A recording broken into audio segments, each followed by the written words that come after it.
Hay ciudades que guardan secretos bajo sus adoquines, y Ámsterdam en el siglo XVII era una de ellas, un laberinto de canales donde la luz se filtraba entre nieblas y donde el pensamiento, como el agua, buscaba grietas por donde escapar de los diques construidos por siglos de dogma. En una casa modesta del barrio judío, un joven pulidor de lentes llamado Baruch Spinoza se enfrentaba cada día a una decisión que millones de seres humanos evitan toda su vida: elegir entre la comodidad de la certeza heredada o el vértigo de pensar por sí mismo. ¿Por qué la humanidad teme tanto a la verdad? ¿Será porque la verdad exige algo que pocos están dispuestos a dar? ¿La valentía de abandonar todo lo que nos prometieron que nos salvaría? En ese momento preciso de la historia, cuando Europa aún sangraba por las guerras religiosas y la Inquisición mantenía sus mazmorras abiertas para quien osara cuestionar la interpretación oficial de Dios, un hombre decidió mirar directamente al abismo y preguntar lo impensable: ¿y si Dios no fuera quien nos dijeron que era? ¿Y si la divinidad no estuviera sentada en un trono celestial juzgando cada pensamiento, sino que fuera la sustancia misma de todo lo que existe, incluyéndonos a nosotros, con nuestras dudas y nuestros miedos? La comunidad judía de Ámsterdam había encontrado refugio después de siglos de persecución, después de huir de España y Portugal, donde la limpieza de sangre y los autos de fe habían convertido la fe en un instrumento de terror. Habían reconstruido sus sinagogas, sus escuelas, sus redes de comercio y, sobre todo, habían reconstruido la ilusión de seguridad. Porque eso es lo que hacemos cuando el mundo nos ha herido profundamente. Construimos muros, no solo de piedra, sino de creencias, dogmas que funcionan como fortalezas donde refugiarnos de la incertidumbre. Pero Spinoza, ese joven de ojos penetrantes que pasaba horas observando cómo la luz atravesaba el vidrio que pulía, comenzó a ver algo que sus maestros no querían ver: que esos muros también eran prisiones. ¿Qué sucede cuando descubrimos que lo que nos protegía también nos ahogaba? ¿No es eso precisamente lo que significa crecer, madurar como especie, aprender a respirar sin las muletas de las certezas absolutas? Los rabinos lo habían educado en la tradición, en los comentarios del Talmud, en las interpretaciones que generaciones de sabios habían tejido alrededor de los textos sagrados, como quien construye capas y capas de significado hasta que el texto original queda enterrado bajo el peso de la autoridad. Le enseñaron que había preguntas que no se debían hacer, que había líneas que no se debían cruzar, que la duda, cuando se volvía demasiado profunda, era una enfermedad del alma que había que cauterizar antes de que se propagara. Pero Spinoza era un virus que la ortodoxia no pudo contener. Comenzó a leer a Descartes, a Hobbes, a los filósofos que estaban dinamitando los cimientos de la vieja Europa. Comenzó a preguntarse por qué los milagros descritos en la Biblia debían ser interpretados literalmente cuando todo en la naturaleza seguía leyes inmutables, matemáticas, indiferentes a los deseos humanos. ¿Acaso Dios hace excepciones? ¿O será que nuestra ignorancia inventa milagros para no admitir que no comprendemos las leyes que gobiernan el universo? En los cafés donde los intelectuales discutían las nuevas ideas que llegaban de Inglaterra y Francia, Spinoza escuchaba más de lo que hablaba, pero cuando hablaba, sus palabras caían como piedras en un estanque, generando círculos concéntricos de inquietud.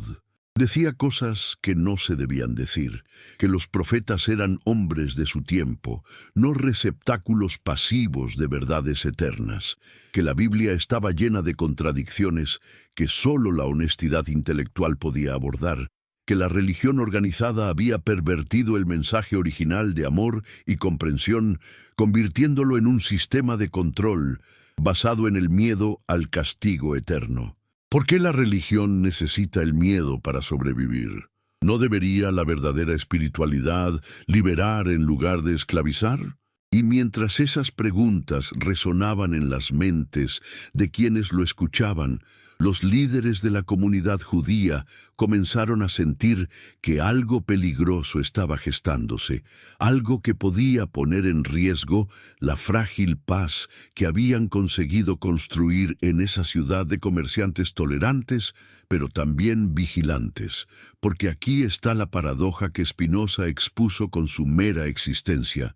La comunidad que había sido víctima de la intolerancia ahora se preparaba para ejercer su propia forma de excomunión. ¿No es esta la tragedia recurrente de la historia humana? Que los perseguidos, una vez que obtienen un mínimo de poder, se convierten en perseguidores. ¿Qué nos dice esto sobre la naturaleza del miedo? Sobre cómo el trauma colectivo nos empuja a replicar los mismos patrones de opresión que sufrimos. Los rabinos le advirtieron: retráctate, modera tus palabras, guarda tus pensamientos más radicales para ti mismo y serás perdonado. Le ofrecieron dinero incluso, una pensión que le permitiría vivir cómodamente si accedía a hacer acto de presencia en la sinagoga y mantener una apariencia de ortodoxia. Pero Spinoza comprendió algo que solo comprenden aquellos que han tocado el fondo de su propia autenticidad, que hay cosas más importantes que la comodidad, que hay una dignidad que se pierde cuando traicionamos lo que sabemos que es verdad. El 27 de julio de 1656, en la sinagoga portuguesa de Ámsterdam, se pronunció contra Baruch Spinoza el herén más severo que esa comunidad había emitido jamás. No fue una simple excomunión, fue un intento de borrar su existencia del tejido social, de convertirlo en un fantasma viviente. Las palabras del decreto resuenan aún hoy con una violencia que hiela. Maldito sea de día y maldito sea de noche, maldito sea cuando se acuesta y maldito sea cuando se levanta, maldito sea cuando sale y maldito sea cuando regresa. Que el Señor no lo perdone, que la ira y el disgusto del Señor se enciendan contra este hombre y traigan sobre él todas las maldiciones escritas en el libro de la ley. ¿Qué nivel de miedo debe tener una institución para pronunciar semejante anatema? ¿Qué amenaza representa un hombre que solo usa palabras, argumentos, razones? A menos, claro está, que las palabras sean más peligrosas que las espadas, porque las espadas hieren el cuerpo, pero las ideas transforman las sociedades, y una sociedad transformada ya no necesita los guardianes que antes la controlaban. Spinoza tenía 23 años cuando fue desterrado de su propia comunidad, cuando su nombre fue borrado de los registros, cuando nadie podía hablarle bajo pena de compartir su condena. Imagina ese momento, un joven en el umbral de su vida adulta, de repente completamente solo, sin familia que lo reconozca, sin comunidad que lo acoja, sin el marco de referencia que había definido toda su existencia hasta ese instante. La mayoría de las personas se hubieran quebrado. La mayoría hubiera suplicado perdón, hubiera dicho las palabras que los rabinos querían escuchar, hubiera enterrado sus dudas en lo más profundo del alma y vivido una vida de respetabilidad silenciosa. Pero Spinoza hizo algo que define a los verdaderos filósofos, a aquellos que la historia recuerda no por su poder, sino por su integridad. Siguió pensando. Siguió escribiendo, siguió puliendo lentes durante el día para ganarse el pan, y puliendo ideas durante la noche para aclarar la visión de lo que realmente importa. Se mudó a las afueras de la ciudad, vivió en casas modestas, aceptó la hospitalidad de amigos que compartían su amor por la verdad más que su miedo al ostracismo. Y en esa soledad elegida, en ese exilio que se convirtió en libertad, comenzó a escribir lo que se convertiría en una de las obras más revolucionarias de la filosofía occidental, la Ética, un tratado que exponía una visión del universo tan radical que incluso hoy, casi 4 siglos después, sigue siendo difícil de digerir para muchos. ¿Por qué una idea puede seguir siendo peligrosa después de tantos siglos? ¿Será porque toca algo que la humanidad aún no está lista para aceptar? ¿O porque toca precisamente lo que las estructuras de poder necesitan que permanezca oculto? La propuesta de Spinoza era deceptivamente simple en su formulación, pero devastadora en sus implicaciones. Deus sive natura, Dios o la naturaleza, no como entidades separadas, sino como nombres diferentes, para la misma realidad única, infinita, eterna. No hay un Dios personal que escucha plegarias y castiga pecados. Hay una sustancia única de la cual todo lo que existe es una expresión, una modificación, un modo.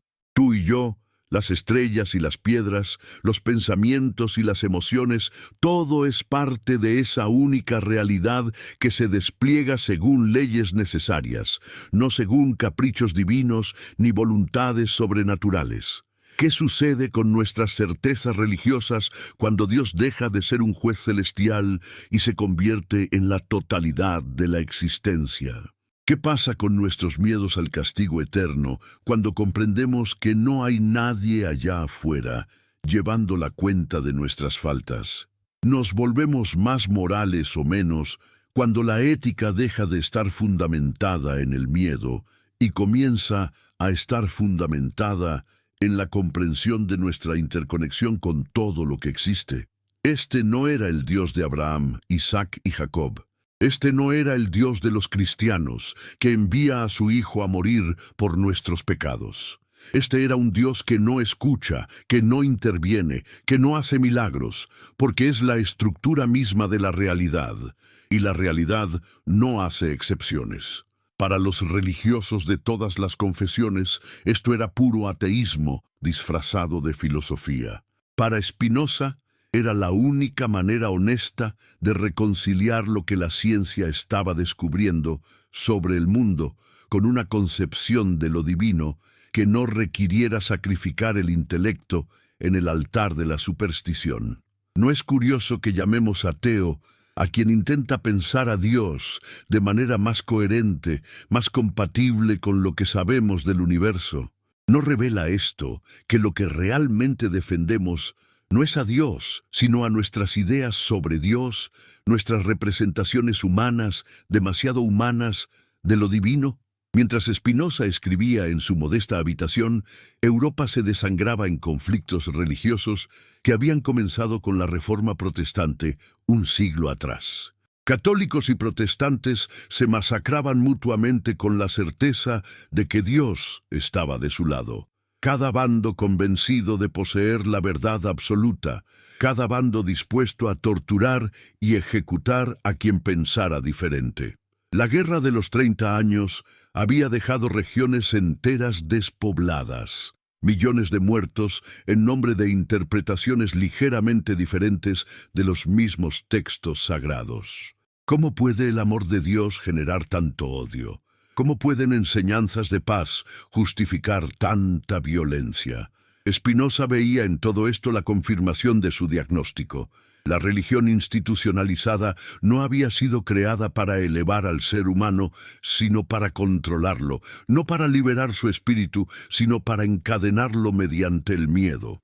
En su tratado teológico-político, una obra que tuvo que publicar anónimamente porque sabía que ningún editor querría asociar su nombre con semejantes ideas, Spinoza aplicó al texto bíblico el mismo tipo de análisis crítico que se aplicaría a cualquier texto histórico.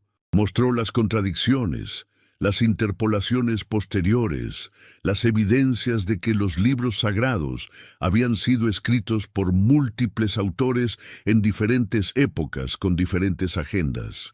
Argumentó que los milagros eran imposibles no porque Dios no pudiera hacerlos, sino porque si Dios es la naturaleza misma y la naturaleza opera según leyes necesarias, entonces un milagro sería Dios violando sus propias leyes, Dios contradiciéndose a sí mismo, lo cual es absurdo.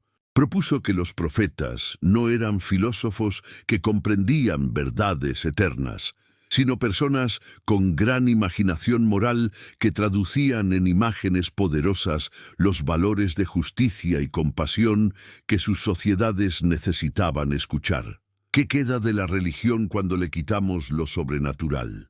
Según Spinoza, queda lo esencial: la ética, el amor al prójimo, la justicia, la compasión. Pero todo eso no requiere creer en dogmas incomprensibles, ni someterse a autoridades que pretenden tener un canal directo con lo divino. Requiere comprender que todos somos parte de la misma sustancia, que lo que le hacemos al otro nos lo hacemos a nosotros mismos, que la verdadera libertad no consiste en hacer lo que nos da la gana, sino en comprender las causas que nos determinan y así dejar de ser esclavos de pasiones que no comprendemos. ¿No será esta una espiritualidad más profunda que la que ofrecen las religiones tradicionales? Una espiritualidad basada en el conocimiento en lugar del miedo, en la razón en lugar de la superstición. Los amigos de Spinoza, un círculo de librepensadores que se reunían para discutir filosofía lejos de los oídos de la ortodoxia, le suplicaban que fuera más prudente, que suavizara sus conclusiones, que dejara algunas puertas abiertas para que sus ideas pudieran ser toleradas. Pero él insistía en que la verdad no admite medias tintas, que o comprendemos la realidad como es o vivimos en el autoengaño, y el autoengaño, por más cómodo que sea a corto plazo, siempre nos cobra su precio en sufrimiento y confusión. ¿Cuántas veces en nuestra propia vida hemos elegido la mentira cómoda sobre la verdad incómoda? ¿Y cuántas veces esa elección nos ha llevado por caminos que, al final, resultaron más dolorosos que haber enfrentado la verdad desde el principio? Y ahora, mientras recorres estas palabras, donde quiera que estés en este momento, y me gustaría que compartieras en los comentarios desde qué país y ciudad nos acompañas y qué hora marca tu reloj mientras te adentras en este viaje filosófico, piensa en lo siguiente.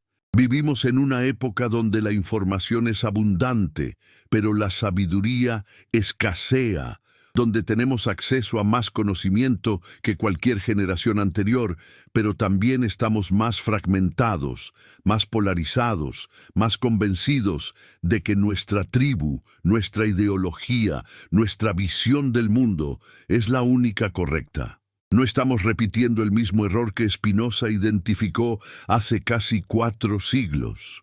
No seguimos construyendo murallas de certezas para protegernos del vértigo de la duda, cuando es precisamente en la duda donde comienza el verdadero conocimiento. Spinoza vivió sus últimos años en La Haya, en una pequeña habitación que rentaba en casa de una familia que lo apreciaba por su carácter sereno y su sabiduría práctica. Rechazó una cátedra en la Universidad de Heidelberg porque eso hubiera requerido comprometer su libertad de pensamiento, aceptar ciertos límites en lo que podía enseñar. Prefirió la pobreza con libertad que la comodidad con cadenas, aunque fueran cadenas de oro. Se ganaba la vida puliendo lentes, un trabajo que algunos historiadores especulan le provocó la enfermedad pulmonar que lo mataría a los 44 años, las partículas de vidrio inhaladas durante años de trabajo meticuloso. Hay algo profundamente simbólico en esto. El hombre que dedicó su vida a pulir las lentes del entendimiento humano murió por inhalar el polvo del vidrio que pulía literalmente. ¿Acaso no es esta la condición de todo verdadero pensador? Que el proceso mismo de buscar claridad nos consume, nos desgasta, nos cobra un precio físico y emocional que los que viven en la comodidad de las certezas nunca pagan. Cuando murió en 1677, pocos asistieron a su funeral, y los pocos que fueron lo hicieron sabiendo que estaban honrando a alguien que la sociedad había marcado como hereje, como peligroso, como corruptor de mentes. Pero las ideas que dejó escritas, primero circulando en copias clandestinas y luego publicadas póstumamente por sus amigos, comenzaron un trabajo subterráneo de transformación cultural que todavía continúa. Influenciaron a los ilustrados del siglo XVIII, a los románticos del XIX, a los científicos y filósofos del XX y XXI. Einstein tenía en su escritorio una cita de Spinoza sobre Dios y la naturaleza. Neurocientíficos contemporáneos encuentran en su rechazo del dualismo mente-cuerpo una anticipación de lo que la neurociencia moderna está confirmando: que no somos un fantasma habitando una máquina, sino procesos complejos de una única realidad material que produce, de alguna manera que aún no comprendemos del todo, la experiencia consciente que llamamos mente, alma, espíritu. ¿Qué significa que un hombre considerado hereje por sus contemporáneos sea reivindicado por la ciencia siglos después? ¿No sugiere esto que tal vez deberíamos ser más cautelosos antes de condenar a quienes piensan diferente, más humildes respecto a nuestras propias certezas? La historia de Spinoza nos plantea una pregunta incómoda. ¿Cuántos Spinozas estamos silenciando ahora mismo con nuestros propios jérems, nuestras propias excomuniones sociales, nuestras propias cancelaciones de quienes se atreven a decir lo impopular? ¿Hemos avanzado realmente o simplemente hemos cambiado los nombres de nuestras inquisiciones? Parte 2. La filosofía de Spinoza no nació en el vacío, sino en el choque brutal entre dos fuerzas que habían definido la historia europea durante siglos: la fe que exigía sometimiento y la razón que exigía evidencias. Y en ese choque, en esa colisión tectónica que fragmentaría el pensamiento occidental en campos irreconciliables, Spinoza se atrevió a decir algo que ninguno de los dos bandos quería escuchar: que el conflicto era falso, que fe y razón no tenían por qué ser enemigas, pero no de la manera que los teólogos conciliadores proponían, reservando algunas verdades para la fe y otras para la razón, sino de una manera mucho más radical. Según Spinoza, la fe auténtica no es creer lo imposible. La fe auténtica es confiar en que el universo tiene un orden, una racionalidad intrínseca que podemos comprender si nos liberamos de las supersticiones que nublan nuestro entendimiento. Pero ¿cuántas instituciones religiosas están dispuestas a aceptar una fe que no requiere de ellas? ¿Cuántos sacerdotes, rabinos e imanes renunciarían voluntariamente a su papel de intermediarios entre lo divino y lo humano? Durante la Edad Media, la Iglesia Católica había construido una síntesis elaboradísima entre la filosofía aristotélica y la doctrina cristiana, lo que conocemos como escolasticismo. Santo Tomás de Aquino había dedicado su vida a demostrar que razón y fe no se contradecían, que las verdades descubiertas por la razón natural confirmaban las verdades reveladas en las Escrituras. Pero esa síntesis se estaba resquebrajando por todos lados. Galileo había mostrado que la Tierra giraba alrededor del Sol, no al revés, contradiciendo la interpretación literal de pasajes bíblicos que la Inquisición consideraba intocables. Descartes había propuesto dudar de todo hasta encontrar una certeza indubitable, y aunque intentó salvar a Dios de esa duda radical, había abierto una caja de Pandora. Si debemos dudar de todo, ¿por qué no dudar también de la autoridad de la Iglesia, de la veracidad de los milagros, de la existencia misma del alma inmortal, tal como nos la han descrito? Spinoza llevó esa duda hasta sus últimas consecuencias.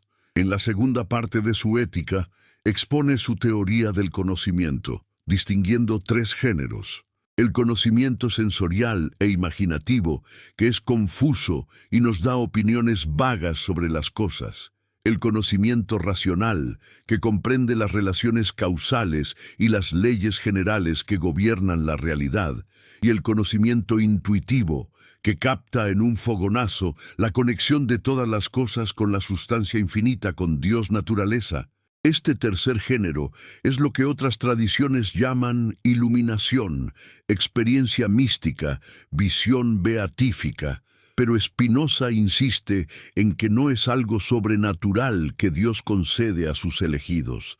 Es el grado máximo de comprensión racional, accesible a cualquiera que discipline su mente para ver más allá de las apariencias fragmentadas y captar la unidad subyacente de todo lo real.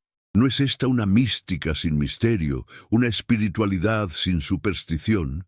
Y no es precisamente por eso que tanto los religiosos tradicionales como los materialistas reductivos lo miraron con sospecha, porque su filosofía no encajaba cómodamente en ninguna de las categorías establecidas. Los contemporáneos de Spinoza lo llamaban ateo, y todavía hoy algunos lo consideran así, aunque otros argumentan que era el más devoto de los filósofos, alguien que tomaba a Dios tan en serio que se negaba a reducirlo a las caricaturas antropomórficas que las religiones venden. ¿Qué es más piadoso? Creer en un Dios hecho a nuestra imagen y semejanza, que comparte nuestras emociones mezquinas de celos, ira y venganza, o reconocer que lo divino trasciende completamente nuestras categorías humanas. Para Spinoza, atribuirle a Dios características humanas, decir que se enoja, que se arrepiente, que cambia de opinión, no es glorificarlo sino degradarlo, no es elevarlo sino rebajarlo al nivel de un tirano caprichoso. ¿Por qué entonces las religiones insisten en describirlo así? Porque un Dios que no se enoja no puede ser usado para infundir miedo, y sin miedo, ¿cómo controlar a las masas? Esta es la acusación más devastadora que Spinoza lanza contra la religión organizada, que ha funcionado históricamente como un instrumento de dominación política disfrazado de espiritualidad. Los sacerdotes y gobernantes descubrieron hace milenios que la manera más efectiva de mantener el orden social no es la fuerza bruta, que es costosa y genera resistencia, sino el control de las creencias. Si puedes convencer a las personas de que un ser supremo está vigilando cada uno de sus pensamientos y que castigará eternamente cualquier desviación de las normas establecidas, entonces has creado un mecanismo de vigilancia internalizado que es mucho más efectivo que cualquier policía externa. ¿No es esto lo que Foucault llamaría siglos después biopoder, poder sobre la vida misma, sobre las mentes y los cuerpos? ¿No estaba Spinoza anticipando la crítica moderna de las instituciones religiosas como aparatos ideológicos del Estado? En el Tratado Teológico Político, Spinoza analiza cómo los profetas del Antiguo Testamento eran esencialmente agentes políticos que usaban el lenguaje religioso para movilizar a su pueblo. Moisés no era un filósofo exponiendo verdades metafísicas. Era un líder carismático que necesitaba unificar tribus dispersas bajo un código de leyes común, y para eso usó la autoridad de Dios. Las leyes dietéticas, los rituales, las prohibiciones que parecen arbitrarias, no mezclar lino y lana, no comer cerdo, circuncidar a los niños, no tenían una justificación racional eterna, sino funciones sociales específicas en ese contexto histórico. Crear una identidad distintiva, mantener fronteras entre el grupo y los otros, generar cohesión mediante prácticas compartidas. ¿Qué pasa cuando comprendemos esto? Que dejamos de ver esas leyes como mandatos divinos inmutables y comenzamos a verlas como lo que son, construcciones humanas, muy ingeniosas y a veces muy útiles, pero construcciones al fin. Esto no convierte a Spinoza en un cínico que piensa que la religión es pura manipulación. Él reconoce que los profetas creían genuinamente en sus visiones, que su intención no era engañar, sino guiar, pero su imaginación poderosa, que les permitía traducir intuiciones morales en imágenes vividas de Dios, hablando desde la zarza ardiente o escribiendo mandamientos en tablas de piedra, no debe confundirse con conocimiento filosófico. Los profetas enseñaban mediante parábolas, metáforas, historias que conmueven el corazón más que mediante argumentos que convencen el intelecto. Y eso está bien para la masa de personas que necesitan motivación emocional para comportarse justamente. Pero ¿qué sucede cuando las metáforas se toman literalmente? Cuando la historia del Génesis sobre Adán y Eva se convierte en una doctrina del pecado original que condena a toda la humanidad, cuando la resurrección se convierte en un dogma que hay que creer para salvarse, cuando cada detalle del texto sagrado se vuelve intocable y cualquier interpretación diferente se castiga como herejía. Aquí, Spinoza introduce una distinción crucial entre lo que él llama religio y superstitio. La verdadera religión, según él, consiste en amor, justicia, caridad, ayuda al prójimo, valores que cualquier persona racional puede reconocer como buenos porque promueven la vida y el florecimiento humano. La superstición, en cambio, son todas esas creencias irracionales, esos rituales obsesivos, esos dogmas incomprensibles que las instituciones religiosas han añadido para aumentar su poder. ¿Necesitas creer en la Trinidad para ser una buena persona? ¿Necesitas creer que el pan se convierte literalmente en el cuerpo de Cristo? ¿Necesitas creer que Mahoma voló al cielo en un caballo alado? Según Spinoza, no. Todas esas son supersticiones que han oscurecido el núcleo ético simple de las grandes tradiciones religiosas. Pero entonces, ¿por qué las iglesias, mezquitas y sinagogas insisten tanto en esos dogmas específicos? Porque sin ellos, ¿qué las distinguiría unas de otras? ¿Qué justificaría sus jerarquías, sus pretensiones de monopolio sobre la verdad espiritual? Y mientras lees esto, te invito a hacer una pausa y compartir con nosotros en los comentarios desde qué rincón del mundo nos acompañas en este momento. Escribe tu país, tu ciudad, qué hora es allí. Porque esta conversación que comenzó en el Ámsterdam del siglo XVII continúa ahora mismo donde quiera que haya alguien dispuesto a preguntarse si lo que le enseñaron a creer es realmente verdad o simplemente un mecanismo de control. Y si este video ha resonado contigo, considera compartirlo con un amigo cercano, alguien con quien puedas tener estas conversaciones profundas, y que ese acto de compartir sea como una bendición que se extiende, tocando no solo a tu amigo, sino a su familia, creando círculos concéntricos de reflexión y despertar. Spinoza sabía que lo que estaba proponiendo era dinamita pura para las estructuras de poder de su época.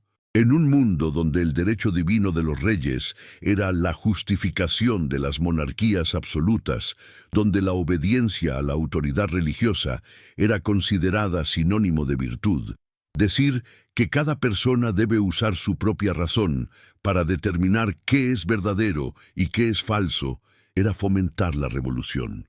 No es coincidencia que su pensamiento influyera profundamente en la Ilustración, en la Revolución Francesa, en todos los movimientos que buscaron secularizar el poder y establecer gobiernos basados en la razón y el consentimiento de los gobernados en lugar de la supuesta voluntad divina. Los conservadores tenían razón en temer las ideas de Spinoza. Esas ideas eran verdaderamente subversivas del orden establecido. ¿Pero acaso la verdad no es siempre subversiva? ¿Acaso el conocimiento genuino no desestabiliza inevitablemente los sistemas construidos sobre la ignorancia y el miedo? El concepto espinosista de Dios es quizás lo más difícil de digerir para mentes formadas en el teísmo tradicional. Cuando Spinoza dice que Dios es la sustancia única de la cual todo es una modificación, está diciendo algo que suena panteísta. Todo es Dios. Dios es todo. Pero él rechazaría ese término porque el panteísmo tradicional diviniza la naturaleza como si le añadiera algo, mientras que para Spinoza no hay nada que añadir. Simplemente es el caso que lo que llamamos naturaleza y lo que llamamos Dios son el mismo ser infinito, visto desde perspectivas diferentes. Esta sustancia tiene infinitos atributos, pero los humanos solo podemos conocer dos: extensión y pensamiento. Todo lo físico es una modificación del atributo extensión.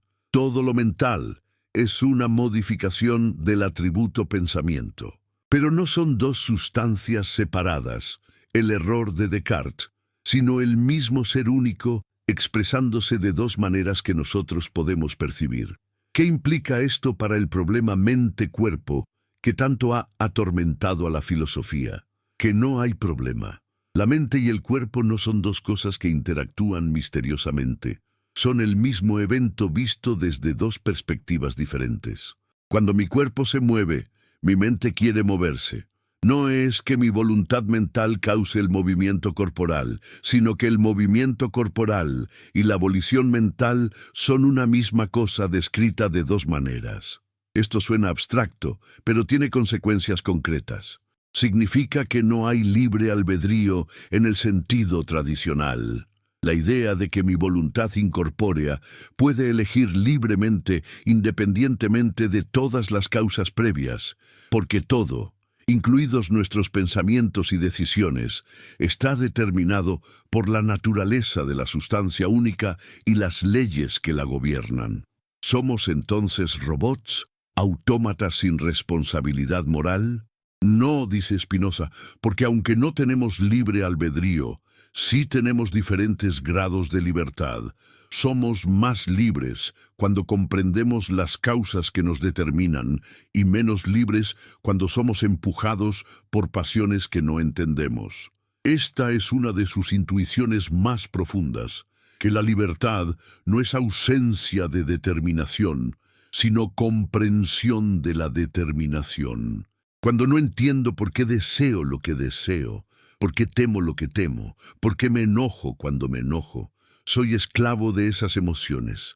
Ellas me dominan.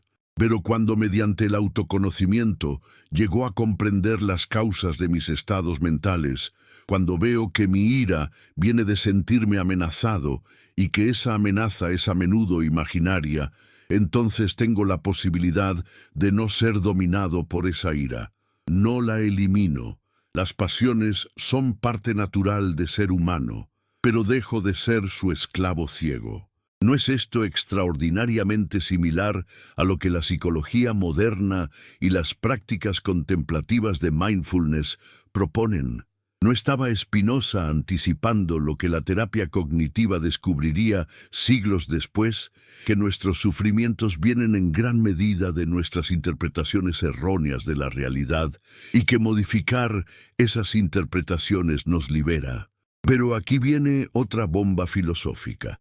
Si todo está determinado, si nada podría haber sido de otra manera, dada la naturaleza de Dios naturaleza, entonces no tiene sentido hablar de bien y mal en términos absolutos. El bien y el mal no son categorías metafísicas inscritas en la estructura del universo. Son evaluaciones humanas basadas en lo que nos ayuda o nos daña. Veneno es malo para mí, porque mata mi cuerpo, pero no es malo en sí mismo. Es solo una configuración de átomos que resulta incompatible con la configuración de átomos que constituye mi organismo.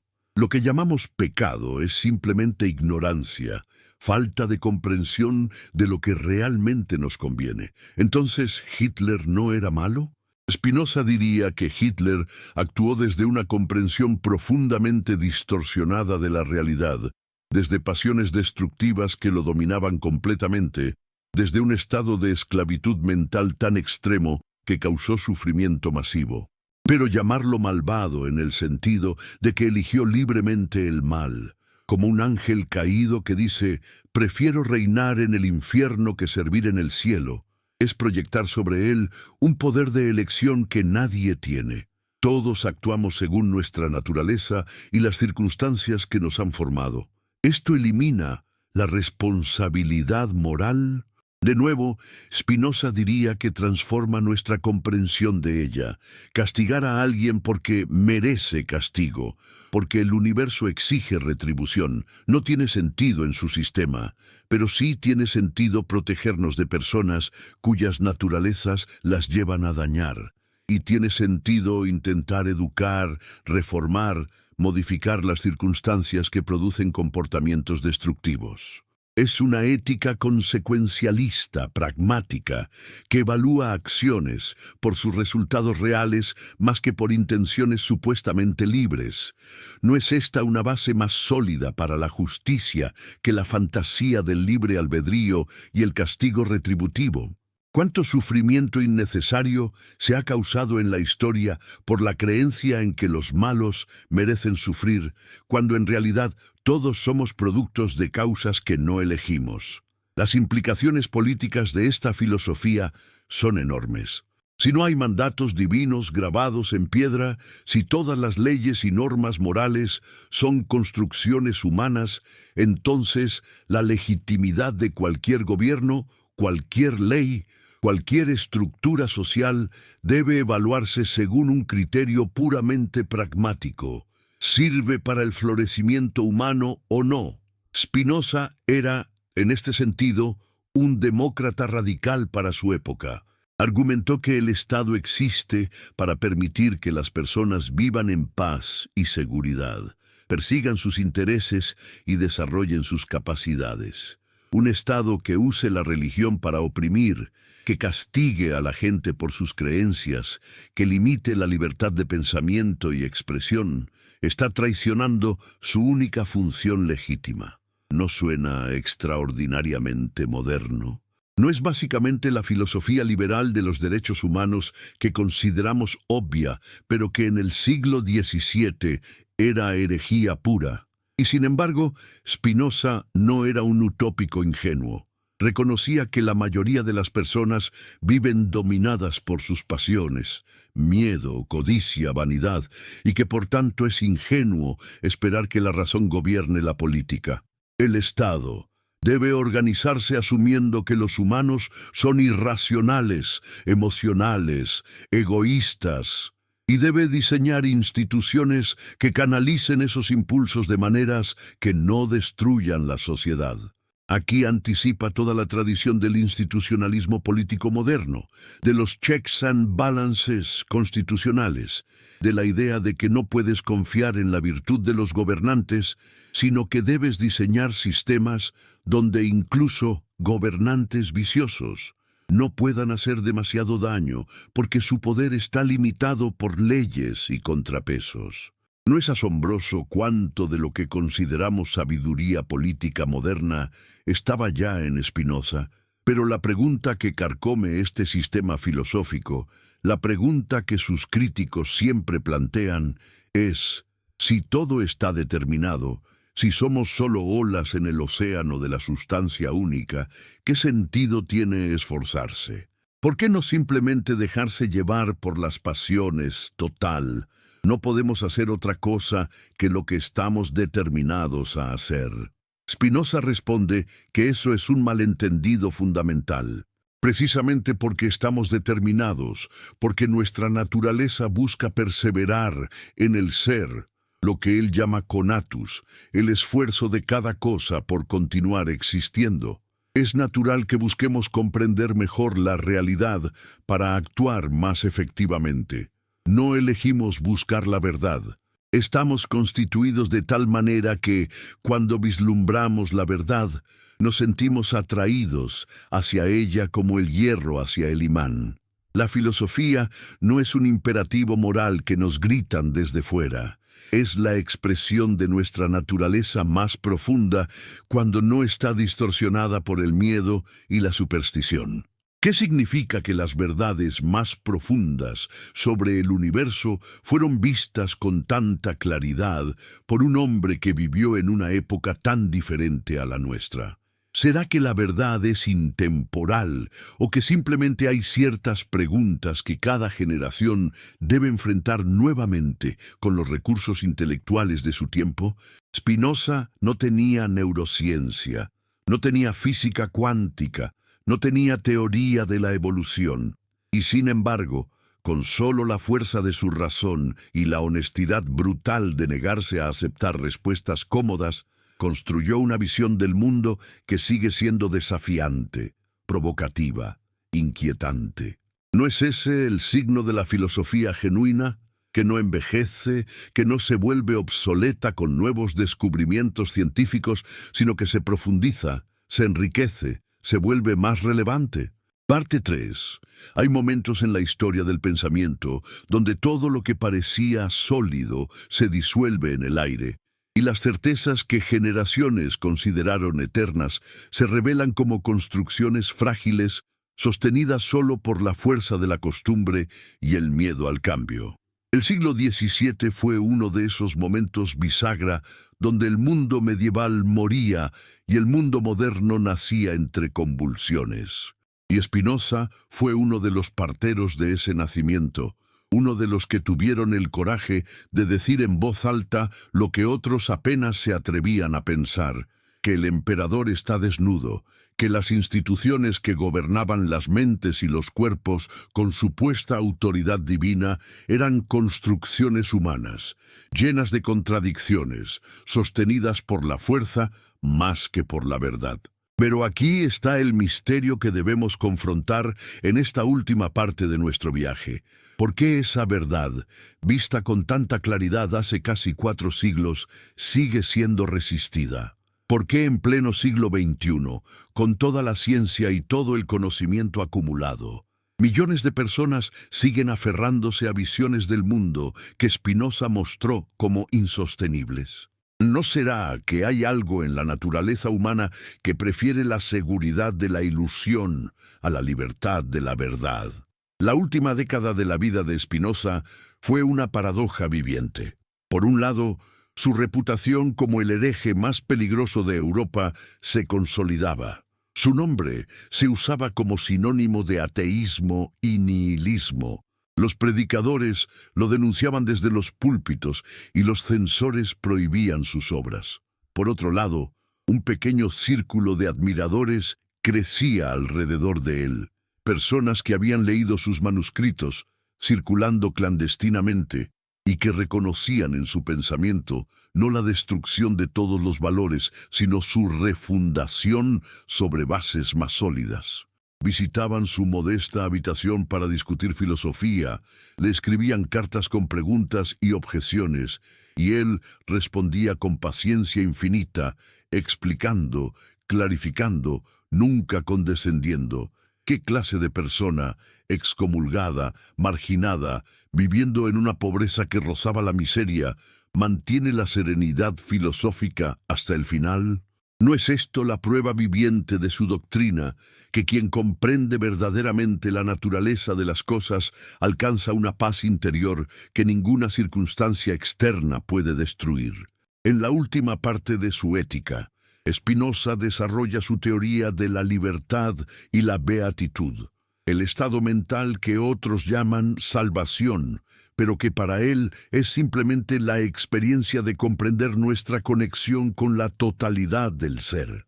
Dice algo que suena místico, pero que él insiste en derivar geométricamente de sus axiomas, que en la medida en que comprendemos que somos modificaciones de la sustancia infinita, en esa misma medida experimentamos lo que llama amor intelectual de Dios. No es que Dios nos ame, eso sería atribuirle emociones antropomórficas, sino que cuando nuestra mente capta la necesidad de todo lo que existe, cuando ve que nada podría ser diferente de lo que es dada la naturaleza de Dios naturaleza, experimenta una alegría profunda que no depende de circunstancias cambiantes. Es la alegría de la comprensión misma, el placer intelectual puro de ver conexiones, entender causas, captar patrones. ¿No es esto lo que los científicos describen cuando hablan de la belleza de una teoría elegante? ¿No es esto lo que los místicos de todas las tradiciones han llamado iluminación, satori, gnosis? Pero Spinoza añade algo que diferencia radicalmente su mística de las tradicionales, que esta experiencia, aunque es eterna en un sentido, porque la verdad que captamos es intemporal, no implica la inmortalidad personal del alma. Cuando morimos, la configuración particular de materia y pensamiento que constituye nuestra persona individual se disuelve.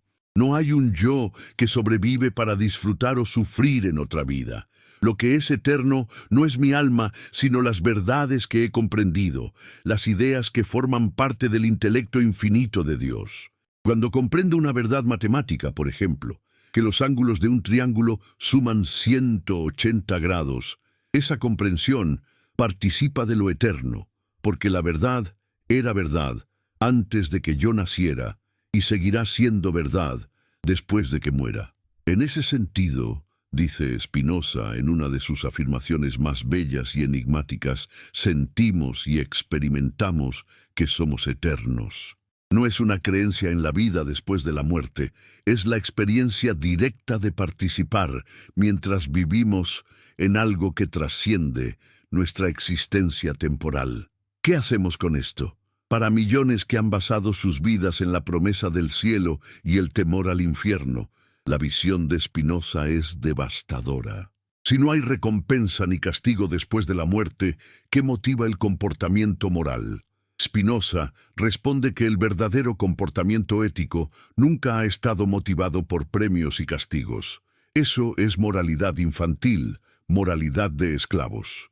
El hombre libre, el sabio, actúa bien porque comprende que su bien está entrelazado con el bien de los demás, que todos somos olas del mismo océano, que dañar al otro es dañarse a sí mismo, no porque Dios vaya a castigarme, sino porque no hay una separación real entre yo y el otro, solo diferentes perspectivas sobre la misma sustancia única. Esta es una ética de la conexión, del reconocimiento de nuestra interdependencia fundamental. No necesita el mundo desesperadamente esta comprensión ahora, cuando enfrentamos problemas globales, cambio climático, pandemias, desigualdad extrema, que no pueden resolverse desde el egoísmo individual, sino que requieren reconocer que compartimos un destino común. La muerte de Spinoza fue tan serena como su vida.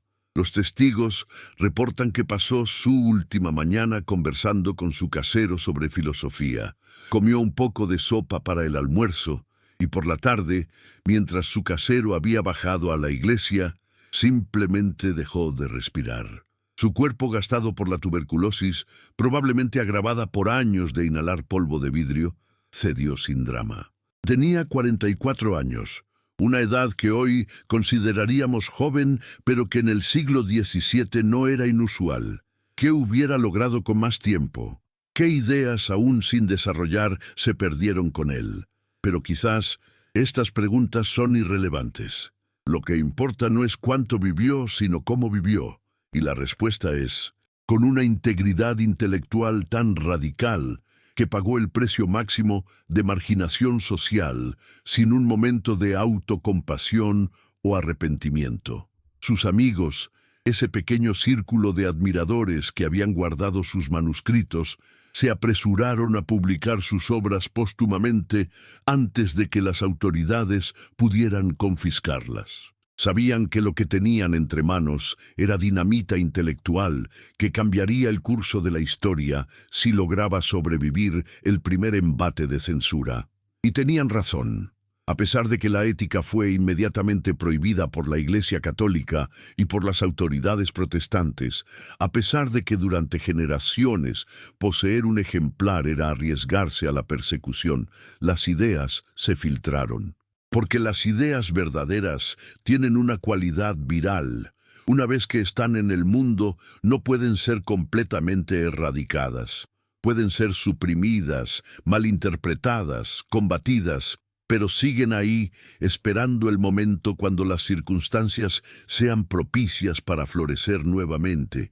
¿No es esto lo que vemos una y otra vez en la historia? Las ideas de Giordano Bruno, quemado en la hoguera por sus herejías en 1600, fueron reivindicadas por la ciencia posterior. Las ideas de Darwin, denunciadas como blasfemia, son ahora la base de toda la biología moderna. Las ideas de Marx, por más controversiales que sigan siendo, transformaron irreversiblemente nuestra comprensión de la economía y la sociedad. Spinoza influyó profundamente en los filósofos de la Ilustración, aunque muchos no lo admitían públicamente por miedo a la asociación con su infamia. Leibniz lo visitó y discutió con él, luego negó haberlo tomado en serio. Hume construyó su escepticismo sobre fundamentos espinosistas sin reconocerlo. Los enciclopedistas franceses bebieron de su crítica de la religión organizada. Goethe lo adoraba y lo llamó el más cristiano de los filósofos porque predicaba amor sin fanatismo. Hegel lo incorporó en su sistema dialéctico. Marx y Engels vieron en su materialismo implícito una anticipación del materialismo histórico. Freud reconoció que el concepto espinosista de cómo las pasiones nos dominan cuando no las comprendemos era el núcleo del psicoanálisis. Einstein, cuando le preguntaron si creía en Dios, respondió que creía en el Dios de Spinoza, el Dios que se revela en la armonía de todo lo que existe, no en un Dios que se preocupa por los destinos y acciones humanas. ¿Qué más validación se necesita? Las mentes más profundas de los últimos 4 siglos han reconocido en Spinoza a un igual, a alguien que vio lo que ellos no podían ver porque estaban demasiado atrapados en los prejuicios de sus épocas. La estructura misma de la ética es revolucionaria. Spinoza la escribió more geométrico, según el orden geométrico, comenzando con definiciones y axiomas de los cuales deriva proposiciones mediante demostraciones rigurosas, como si estuviera haciendo matemáticas. ¿Por qué esta forma tan inusual para un texto filosófico? Porque quería mostrar que las verdades sobre Dios, la mente humana, las emociones y la libertad pueden conocerse con la misma certeza que las verdades de la geometría. No son cuestiones de opinión o fe ciega, son verdades demostrables para quien esté dispuesto a seguir el razonamiento. Esto es profundamente radical. Está diciendo que la metafísica, tradicionalmente el dominio de la especulación y el dogma religioso, puede convertirse en ciencia rigurosa. ¿Tuvo éxito? Los críticos dirían que sus axiomas iniciales son cuestionables, que construye un castillo lógico sobre fundamentos que no todos aceptan. Pero incluso si no acepta sus premisas, la consistencia interna del sistema es asombrosa, y el mero intento de aplicar rigor matemático a las cuestiones últimas del ser es un gesto de audacia intelectual sin precedentes.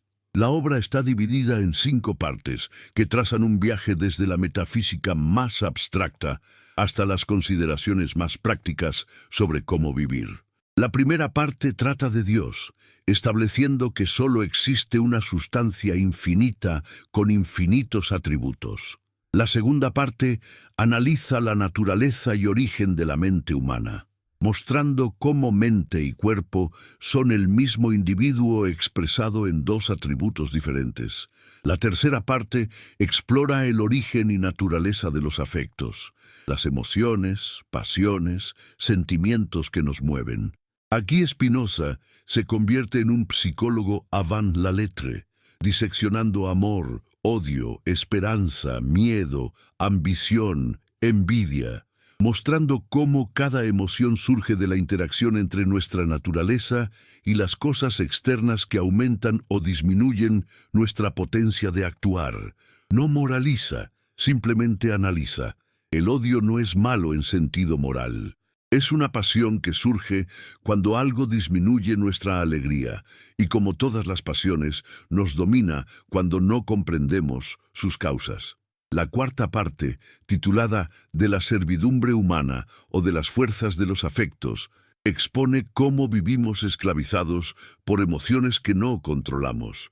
Esta es la condición humana ordinaria. Ser empujados por deseos que no comprendemos, por miedos irracionales, por esperanzas ilusorias. La mayoría de las personas viven así toda su vida, como hojas llevadas por el viento, convencidas de que eligen libremente cuando en realidad están completamente determinadas por causas externas que no ven. ¿No es este un diagnóstico demoledor de la condición humana? Y no es también profundamente compasivo, porque si comprendemos que las personas actúan así por ignorancia, no por maldad, entonces la respuesta apropiada no es el juicio moral, sino la educación, el esfuerzo por ayudarles a comprender. Y finalmente, la quinta parte de la potencia del intelecto o de la libertad humana ofrece el camino de liberación. no mediante la gracia divina, no mediante rituales mágicos, sino mediante el conocimiento. Cuando comprendo que mis miedos son imaginarios, que mis deseos están condicionados por mi historia y mi contexto, que todo lo que sucede sucede necesariamente según leyes inmutables, entonces dejo de ser esclavo de las pasiones y alcanzo lo que Spinoza llama la beatitud, la alegría estable que viene de comprender. Esta es su soteriología, su doctrina de la salvación, pero una salvación completamente naturalizada, sin dioses personales ni vidas eternas, solo la experiencia de participar conscientemente en la totalidad del ser mientras estamos vivos. En su Tratado Teológico Político, publicado anónimamente en 1670, Spinoza aplicó estas ideas a la política y la religión de su tiempo. Fue un escándalo inmediato. El libro fue prohibido casi de inmediato, pero ya estaba circulando. Las ideas ya estaban sueltas. En él, Spinoza hace algo que nadie había hecho antes con tal sistematicidad. Lee la Biblia como un texto histórico producido por humanos en contextos específicos, con contradicciones, errores, interpolaciones posteriores. Muestra que Moisés no pudo haber escrito los 5 libros que se le atribuyen porque contienen relatos de eventos posteriores a su muerte. Señala las inconsistencias entre diferentes versiones de las mismas historias. Argumenta que los milagros descritos en las Escrituras son o exageraciones poéticas o fenómenos naturales mal comprendidos por personas que no conocían las leyes de la naturaleza. ¿Qué queda de la autoridad de la Biblia después de este análisis demoledor? Según Spinoza, queda su mensaje ético central: amar al prójimo, practicar la justicia. Pero eso no requiere creer en los milagros ni someterse a las autoridades religiosas que pretenden interpretar el texto con autoridad divina. Y luego da el paso político más radical. Argumenta que el Estado debe ser laico, que la religión debe ser asunto privado, que nadie debe ser perseguido por sus creencias mientras no actúe contra el bien común. Esto en una época donde cada estado europeo tenía una religión oficial y perseguía a los disidentes. Spinoza está proponiendo nada menos que la separación de Iglesia y Estado, la tolerancia religiosa, la libertad de pensamiento y expresión, ideas que no se consolidarían hasta las revoluciones liberales del siglo XVIII y XIX. ¿Por qué podía ver con tanta claridad lo que sus contemporáneos no veían? Quizás porque al haber sido expulsado tanto de la comunidad judía como de permanecer marginal a la cristiana, tenía una perspectiva de outsider que le permitía ver cómo todas las religiones usaban los mismos mecanismos de control, las mismas estrategias de poder. No es extraordinario que estas ideas, tan avanzadas para su tiempo, sigan siendo contestadas hoy. En pleno siglo XXI, con todo lo que hemos aprendido sobre el universo, sobre la evolución, sobre el cerebro humano, millones siguen creyendo en un Dios antropomórfico que interviene en el mundo, en libros sagrados dictados literalmente por la divinidad, en que su grupo religioso tiene el monopolio de la verdad y todos los demás están equivocados. ¿Qué diría Spinoza si pudiera ver nuestro mundo actual? Probablemente lo mismo que dijo en el siglo XVII, que el miedo, más que el amor a la verdad, sigue dominando la mayor parte de la vida humana, que las instituciones religiosas siguen usando ese miedo para mantener su poder, que la liberación solo vendrá cuando suficientes personas tengan el coraje de pensar por sí mismas. La paradoja de Spinoza es que su filosofía tan racional, tan geométrica, tan aparentemente fría en su rechazo de todo lo sobrenatural, conduce a una ética del amor. No el amor sentimental, no el amor como pasión ciega, sino el amor como comprensión de nuestra interconexión. Cuando veo que tú y yo somos modificaciones de la misma sustancia, que no hay una separación metafísica fundamental entre nosotros, entonces amarte se convierte en una expresión de mi propia naturaleza racional. No amo porque Dios me lo ordena bajo amenaza de castigo. Amo porque comprendo que tu bien es mi bien, que tu sufrimiento es mi sufrimiento, que estamos literalmente hechos de la misma sustancia. ¿No es esta una base más sólida para la ética que los mandamientos externos? ¿No es un amor más profundo, el que nace de la comprensión, que el que nace del miedo? Y mientras estas palabras te acompañan en este momento, y nuevamente te invito a compartir en los comentarios desde qué país y ciudad nos lees, y qué hora marca tu reloj ahora mismo, porque cada uno de nosotros que participa en esta conversación demuestra que las ideas de Spinoza siguen vivas, siguen provocando, siguen transformando. Considera esto. La pregunta que Spinoza plantea no es una pregunta histórica sobre lo que personas del pasado creían. Es una pregunta presente, urgente, que cada uno de nosotros debe responder. ¿Vamos a vivir esclavos de pasiones que no comprendemos, de miedos que otros nos han inculcado, de certezas heredadas que nunca hemos examinado? ¿O vamos a tener el coraje de usar nuestra razón, de cuestionar todo, de buscar la verdad, aunque nos cueste la comodidad de pertenecer, aunque nos convierta en outsiders, aunque signifique caminar solos por un tiempo? Porque eso es finalmente lo que Spinoza nos enseña con su vida tanto como con sus obras, que la verdad tiene un precio, pero que ese precio vale la pena pagarlo. Que la libertad genuina no viene de poder hacer lo que queremos, eso es solo capricho, sino de comprender por qué queremos lo que queremos, y así transformar nuestros deseos ciegos en elecciones conscientes.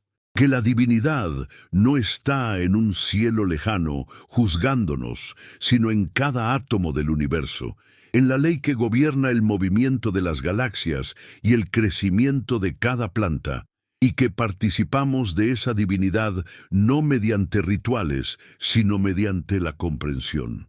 Y si estas ideas te perturban, si te hacen sentir incómodo, si te provocan resistencia, entonces pregúntate, ¿esa resistencia viene de que las ideas son falsas o de que amenazan creencias en las que has invertido tu identidad?